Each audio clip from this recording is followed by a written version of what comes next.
Que Deus abençoe a todos em nome de Jesus. Estamos aqui mais uma vez para trazer para você uma mensagem esta que vem de encontro ao seu coração, à sua mente, ao seu intelecto. A Bíblia nos ensina dizendo, no livro de Romanos 12, que a nossa fé tem que ser uma fé inteligente, uma fé racional. E baseado nessa fé inteligente, nessa fé racional, eu venho aqui trazer para você essa mensagem. Uma mensagem que fala de fé, né? Fé. Quantas pessoas você conhece que diz que tem muita fé em Deus? Quantas pessoas? Até você mesmo, né? Até você mesmo já foi essa pessoa que em determinada situação você disse: eu tenho fé, eu tenho muita fé em Deus. Mas, biblicamente falando, a fé que nós devemos ter em Deus não pode ser uma fé só vocal, verbal, da boca para fora. Quando esta fé que a Bíblia aqui cita é colocada em prática, né?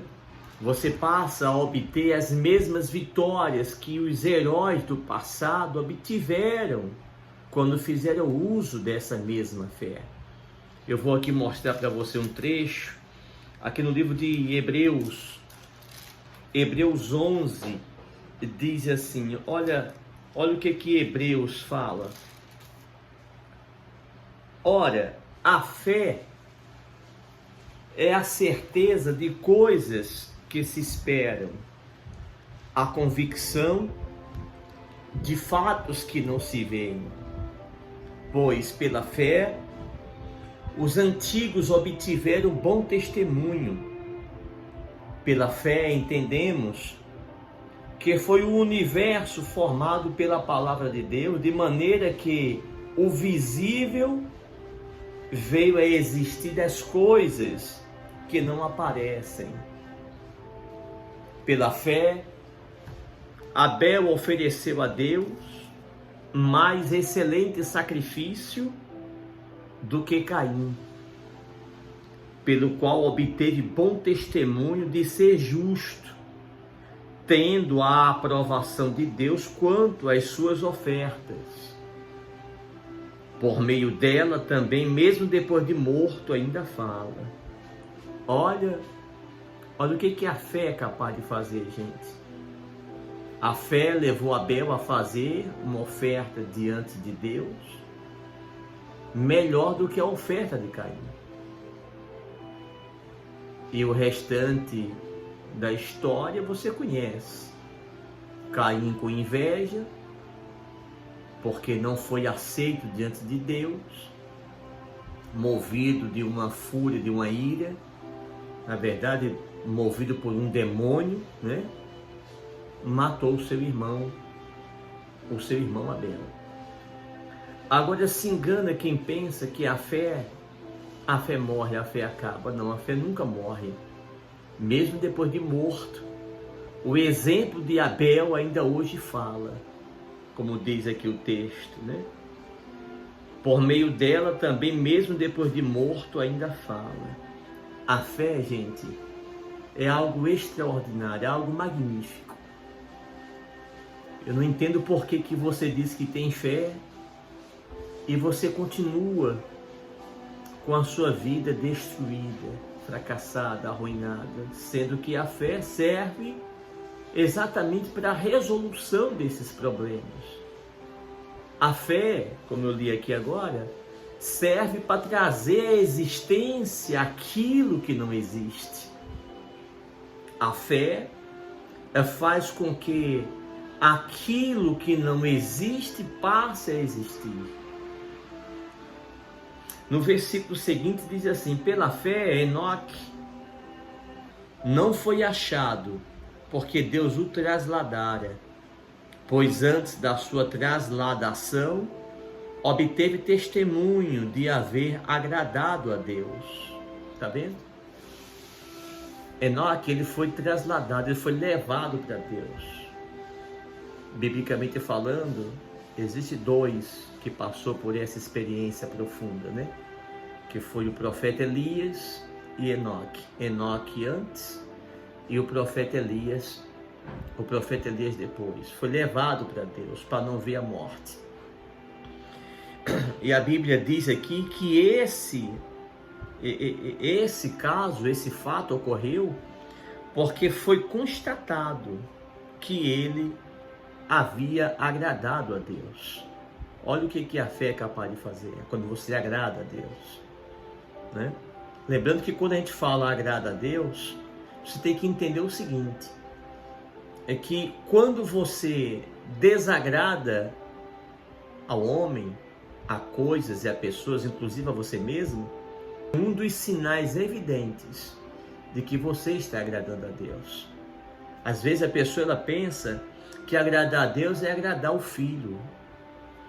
Às vezes a pessoa pensa que agradar a Deus é agradar o amigo, é agradar o próximo. As pessoas até confundem, né? A pessoa até confundem a fé com a ideia de amor, amar o seu próximo como a si mesmo. A fé não é isso. A fé é diferente, né? Agradar a Deus é diferente por meio da fé. Diz mais aqui, versículo 6, Hebreus 11:6. De fato, sem fé é impossível agradar a Deus, porquanto é necessário que aquele que se aproxima de Deus creia que Ele existe e que se torna galardoador dos que o buscam. Tá vendo? Sem fé é impossível agradar a Deus.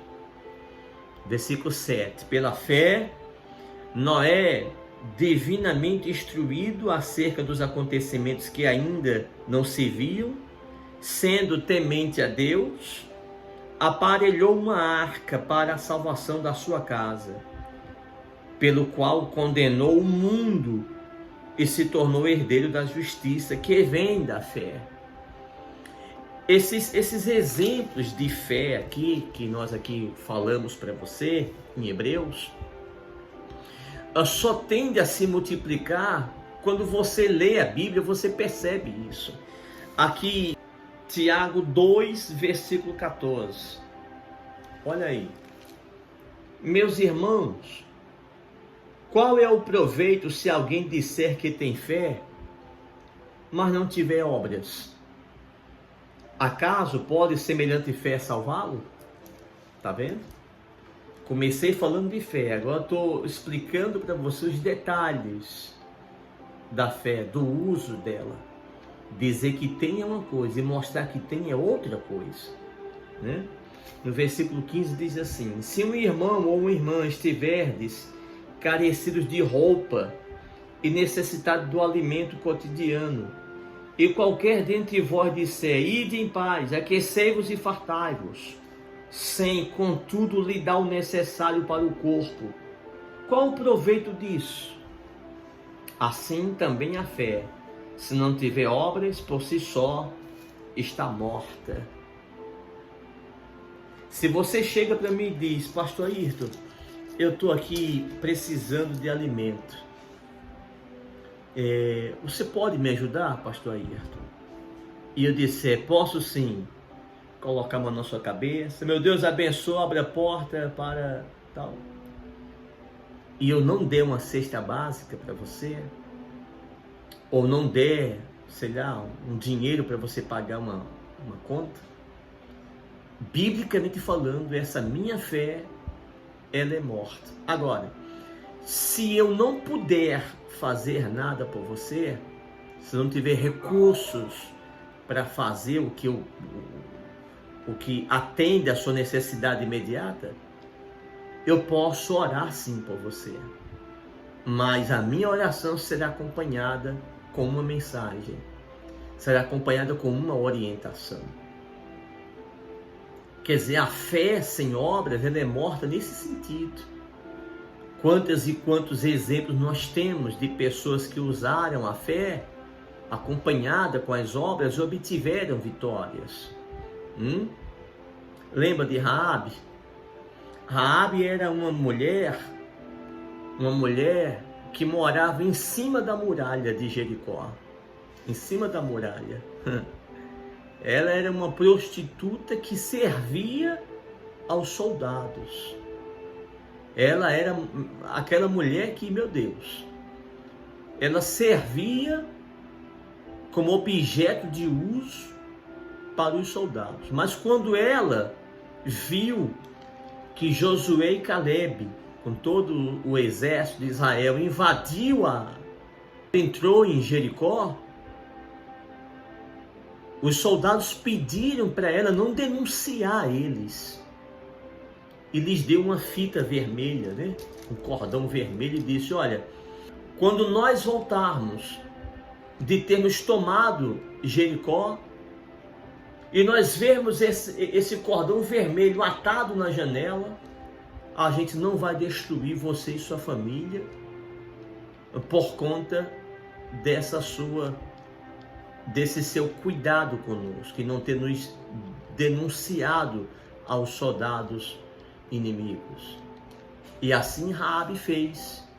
Raabe pegou toda a sua família, colocou dentro de casa, amarrou a fita vermelha, o cordão vermelho na janela, e quando Josué e Caleb e os soldados vieram e viram aquele cordão, salvou Raabe e toda a sua família. Quer dizer, uma fé acompanhada com obras, né? Em ter colocado a fita na janela, em não ter denunciado os soldados de Israel. Gente, essa ação de Raabe foi tão profunda, tão profunda, tão profunda, que ela entrou na genealogia de Jesus. Foi muito profunda essa ação de fé de Raabe. Além de ter salvo a família, ela entrou na genealogia de Jesus, na história do Salvador. Nós temos o exemplo de Lázaro, né? A Bíblia conta que Lázaro, ele tinha duas irmãs chamadas Marta e Maria.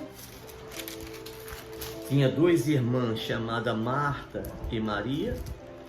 E quando ele adoeceu, a Bíblia aqui cita, né? Em João capítulo 11, diz assim, olha: estava enfermo Lázaro, de Betânia, da aldeia de Maria e Marta, sua irmã. Esta Maria, cujo irmão Lázaro estava enfermo, era a mesma que ungiu com bálsamo o Senhor e lhes enxugou os pés com seus cabelos. Mandaram, pois, as irmãs de Lázaro dizer a Jesus: Senhor, está enfermo aquele a quem amas. Ao receber a notícia, disse Jesus: esta enfermidade não é para a morte, e sim para a glória de Deus, a fim de que o Filho de Deus seja por ela glorificado.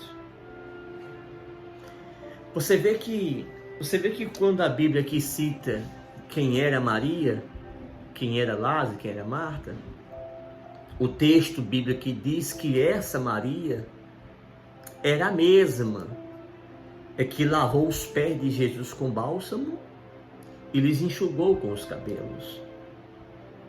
Você vê que na colocação dessa mensagem nós entendemos o seguinte: dois fatores contribuíram para que Lázaro fosse ressuscitado. Primeiro, que ele era amigo de Jesus, ele andava com Jesus. E segundo, que Maria tinha feito algo movido por uma fé, e que isso foi cogitado aqui na Bíblia como sendo o motivo pelo qual Lázaro ressuscitou.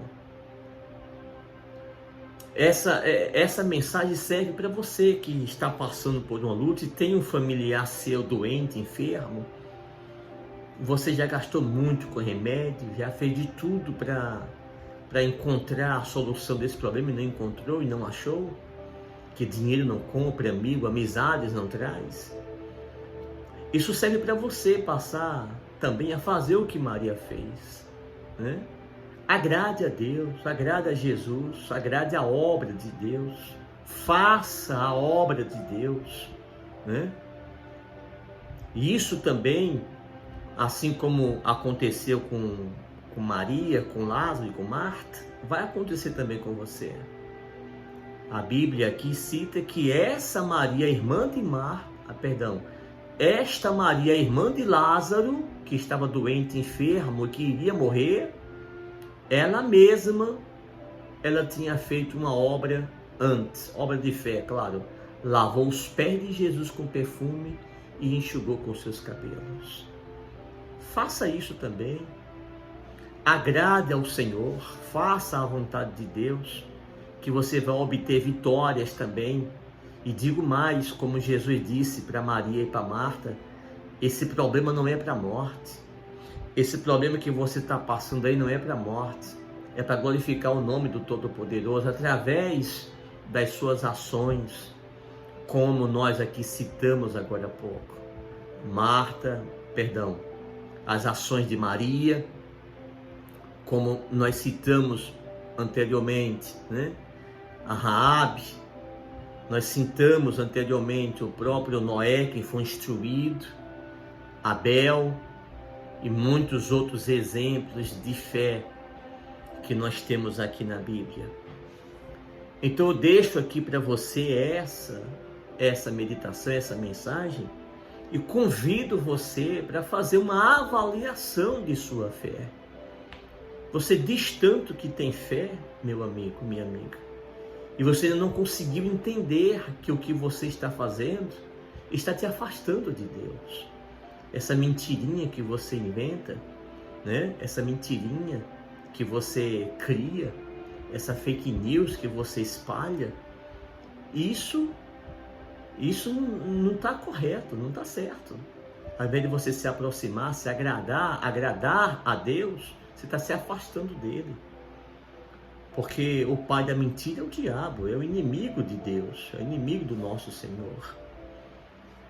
Você diz que tem fé em Deus, mas você não consegue entender que para você se aproximar dele, você tem que colocar essa fé em prática, como o Tiago falou aqui. Fé sem obra é morta, meu amigo.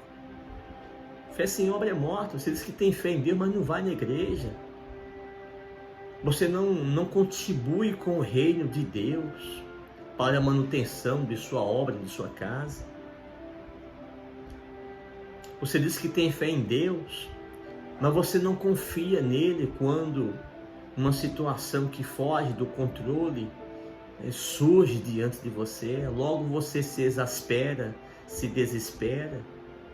Não faz isso, gente. O nosso Senhor disse assim para os discípulos: olha, se te mostras fraco no dia da tua angústia, a tua fé é pequena. É bíblico isso, está na Bíblia. Então, meu amigo, eu vou convidar você para orar comigo agora. Vamos orar? Vamos falar com Deus? Vamos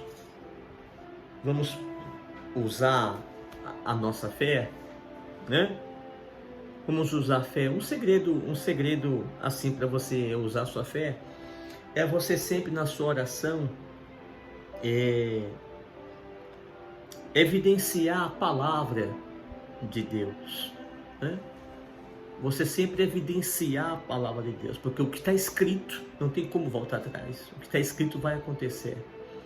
O que está escrito de fato vai acontecer. Tá certo? Eu convido você para orar. Até peço que, se você quiser, você pode pegar aí na sua mão, de repente, o nome dos seus familiares, o nome ou a foto de alguém que está doente, precisando de oração. De repente, alguém que está passando por uma situação de quase morte, como foi o caso de Lázaro, né? Vamos orar, vamos falar com Deus, vamos. Deus, Pai, em nome de Jesus, agora nós entramos em oração juntamente com todas as pessoas que têm nos acompanhado por esta rede social, pessoas, ó Deus, que têm sido extremamente, meu Senhor, fiel a Ti e nos Teus preceitos, pessoas que tem dentro de si uma fé viva, uma fé verdadeira, não uma fé vocal, não uma fé só da boca para fora, mas são pessoas, Deus, que têm de fato e de verdade, meu Senhor, vivido uma fé verdadeira, uma fé racional, inteligente. E por isso, Deus, nós aqui te apresentamos e te pedimos, tenha misericórdia da gente, tenha compaixão de nossas vidas e nossas almas, perdoa, Deus, os nossos pecados, as nossas faltas, as nossas falhas, os nossos erros, iniquidades, transgressões.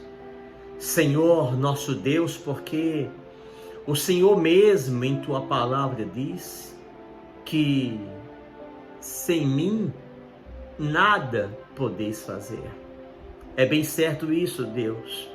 Sem a tua direção, sem o teu direcionamento, nós não conseguiremos dar um passo à frente, Deus. Que o Senhor nos ajude esta pessoa, meu Senhor, que ora comigo. Mas só o Senhor e ela sabe a dor que ela tem sentido, a dificuldade que ela tem passado, enfrentado. Senhor Jesus, faça com ela como o Senhor fez com Lázaro, como o Senhor fez com Maria, como o Senhor fez com Raabe. Acolhe ela, abraça ela, Senhor. Afasta essa tormenta que tem, meu Deus, sobrevindo diante desta casa, desta família. Comigo oram pessoas, Deus, que estão desesperadas, angustiadas, abatidas. Comigo ora pessoas, sabe, Deus, que já fez de tudo para tentar mudar esta situação e não teve sucesso, não teve resposta, não teve, meu Deus, uma resposta favorável. Senhor Jesus, eu peço que o Senhor repreenda todos os males, afasta, meu Deus, essa força negativa que tem assolado a vida e o caminho destas pessoas. Senhor Jesus, visite esta família agora, Senhor, e faça ela entender, meu Deus, a palavra que o Senhor disse para Marta, que a enfermidade de Lázaro não era para a morte. Faz ela entender também, Deus, que esse problema não é para a morte, e sim para a vida, para a vitória. Resolve, Deus, responde, Deus, estas pessoas juntamente com a nossa oração. Em nome de Jesus, sejam vocês curados, sejam vocês livres, sejam vocês alcançados pelo poder do Altíssimo agora. Que o Espírito de Deus te alcance, que o Espírito do Altíssimo te renove e te fortaleça. Em nome de Jesus, receba paz aí agora, receba paz, receba livramento, receba vitórias e bênçãos. Vocês livres, sejam vocês alcançados, sejam todos vocês respondidos pela fé, em nome de Jesus. Amém. Graças a Deus. Tenho certeza, meus amigos, que Deus ouviu a nossa súplica e que através desse aprendizado você vai aprender a agradar a Deus. Tá certo? Deus abençoe a todos.